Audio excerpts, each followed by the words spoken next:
السلام عليكم ورحمة الله وبركاته. أهلا وسهلا بكم إخواني وأخواتي، كيف حالكم؟ إن شاء الله طيبين. شكرا إخواني وأخواتي على الاشتراك بالقناة، وشكرا لكم على اللايكات. في هذا الفيديو حنطلع إن شاء الله على رحلة على البحر بإذن الله، بس حتكون رحلة ليلية في الليل، وحنصور إن شاء الله شوي الدجاج وشوي كباب على الفحم. تابعوا معنا. وقبل ما نبدأ الفيديو، اللي ما اشترك في القناة لو سمحت اضغط على زر الاشتراك، يعني سوي سبسكرايب، اضغط على زر اللايك، وإن شاء الله حيعجبكم الفيديو. وتابعونا، وإن شاء الله حتعجبكم القناة. واضغطوا، لا تنسوا تضغطوا على زر الجرس حتى يصلكم كل جديد. شكرا إخواني أخواتي، شكرا. الدجاج حستخدم ملعقة بصل مطحون. أنا حستخدم البهارات المطحونة كلها، حستخدمها بهارات مطحونة. وهذا ثوم مطحون برضه.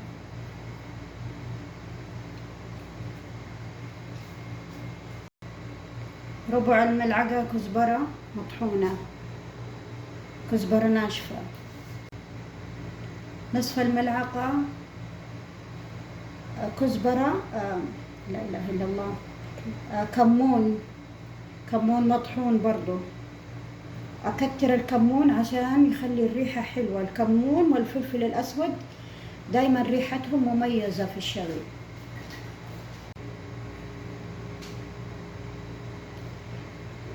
ربع الملعقة فلفل مطحون، فلفل أحمر مطحون. ربع الملعقة بابريكا. البابريكا تخلي ريحة الأكل والشوي مميزة.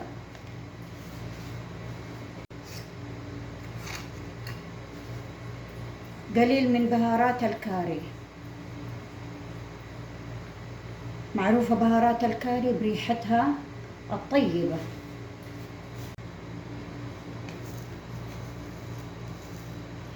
هذه ملعقة صغيرة ملح.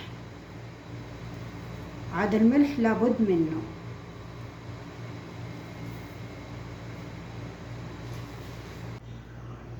ملعقة فلفل أسود مطحون، نرشها على الدجاج كله. أخلطها مع بعض، أخلط المقادير كلها مع بعض.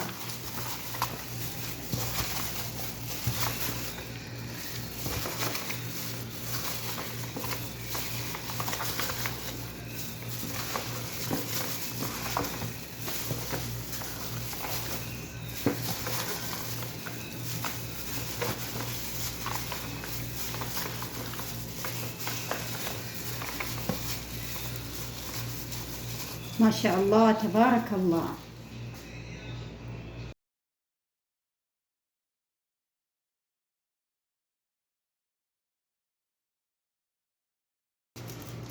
أغطيه لمدة أقل شيء 3 ساعات قبل الشوي، حتى يتسبك والدجاج ياخد طعم البهارات وطعم الملح. والآن حجهز للكباب. الكباب أحتاج إلى صحن دجاج مفروم. أضيف عليه نص ملعقة ملح،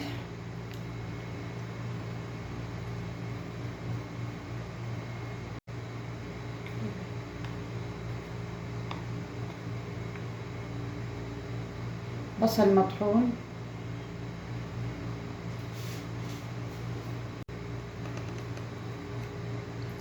ثوم مطحون،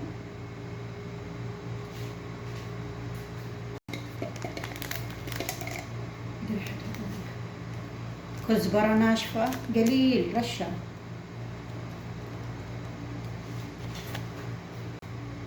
كمون ربع ملعقة كمون،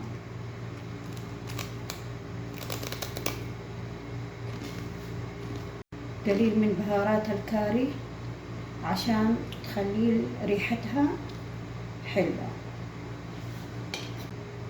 بابريكا،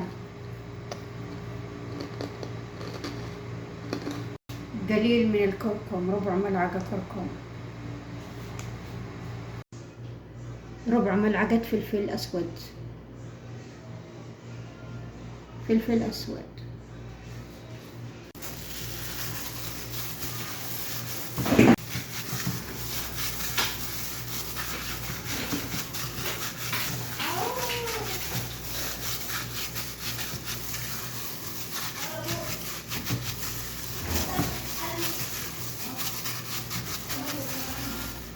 الدجاج المفروم أصبح جاهز عشان نسوي منه الكباب، كباب دجاج.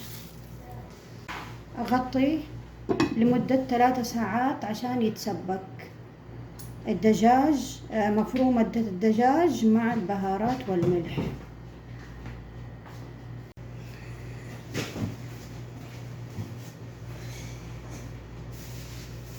وهذا الرز جهزته 3 كاسات، غسلته نظيف ونقعته بموية حارة. حطينا موية حارة في القدر،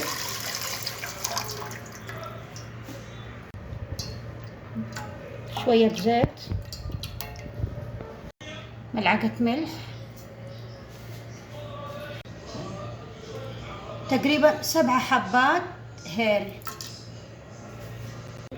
ربع ملعقة قرنفل،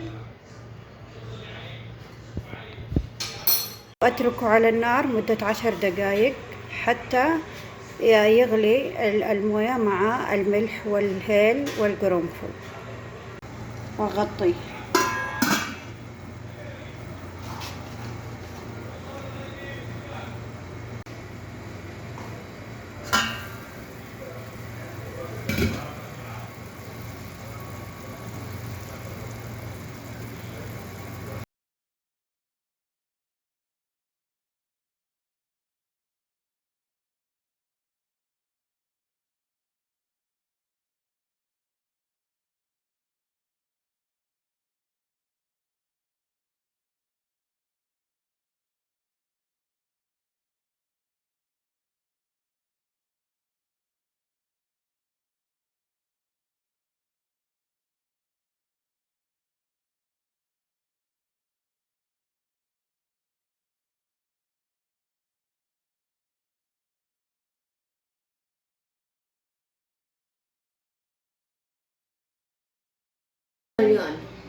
لعمل الطحينة، سلطة الطحينة،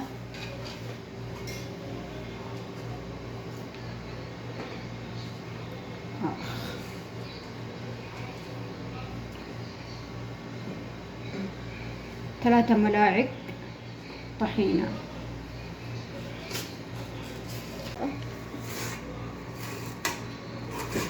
ربع الملعقة ملح، روح جيب جوال. انت شفت المقطع؟ إيه؟ رشة فلفل، شوية فلفل، هو لوحده خل أبيض، زبدية، لبن، زبادي. بقرب اشوف الرمز.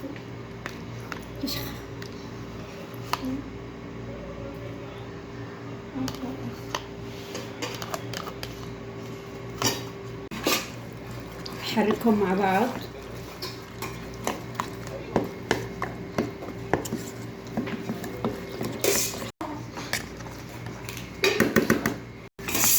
هنا أصبح ثقيل باللبن الزبادي، الآن بخففه باللبن السائل.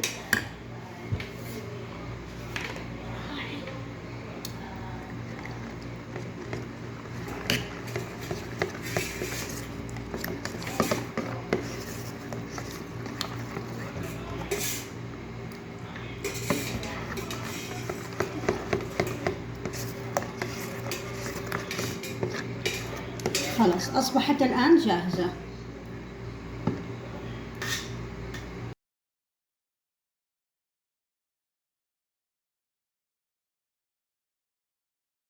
وهذه سلطة خضار مشكلة مكونة من بصل، طماطم، جزر، خيار، خس وفلفل رومي.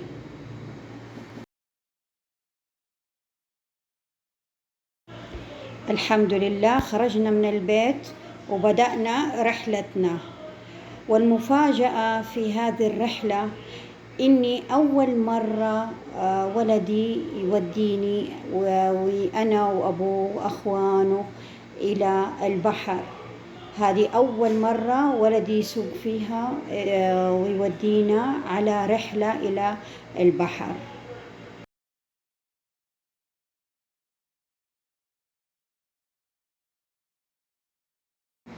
وفي الطريق إخواني وإخواتي اتفاجأنا، واللي حل الرحلة هذا البرد اللي شفناه في طريقنا.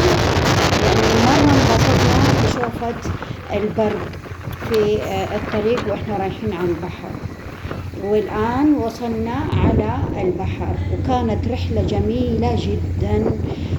تابعوا الفيديو للأخير عشان تشوفوا معانا الشوي. بدأنا نجهز الكباب.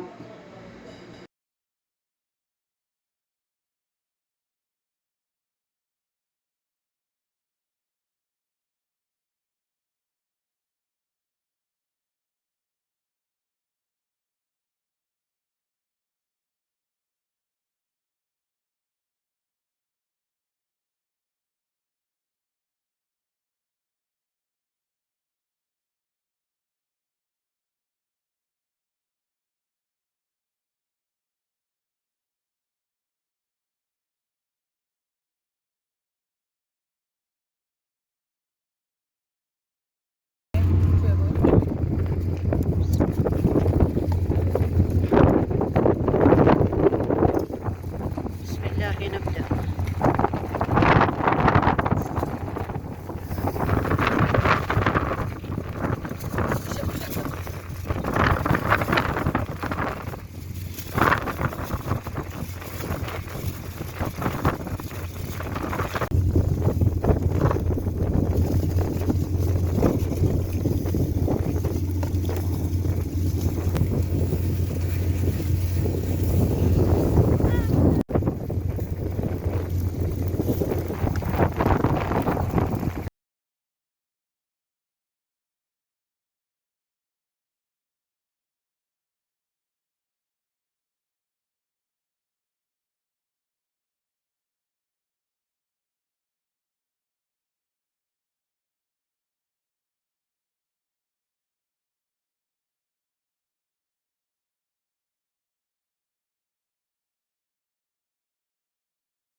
انتهينا من شوي الدجاج وبدأنا في شوي الكباب.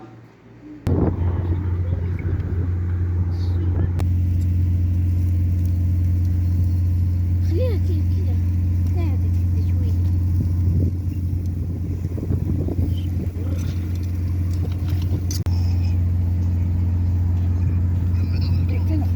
وكمان عملنا شاهي على الجمر.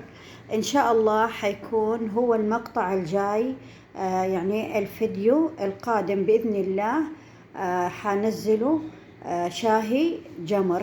تابعوني، واللي ما اشترك في القناة اشتركوا في القناة عشان تتابعوا بإذن الله الفيديوهات القادمة. بإذن الله حتكون أحلى وأجمل بإذن الله.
وعملت كمان سندويتش كباب. وضعت الكباب في قطعة الخبز،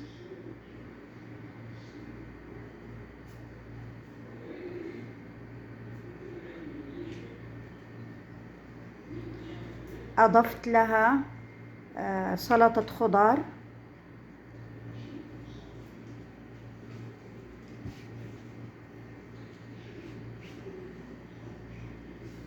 وعليها سلطة الطحينة.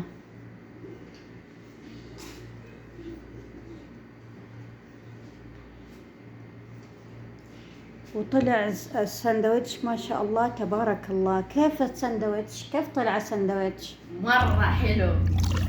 كيف الساندويتش؟ مرة ما شاء الله لذيذ. شكرا ماما. بالهناء والعافية. وفي الختام أتمنى أن ينال الفيديو على إعجابكم ورضاكم، كما أتمنى منكم الاشتراك لدعم قناتي. أترككم في حفظ الرحمن. مع السلامة.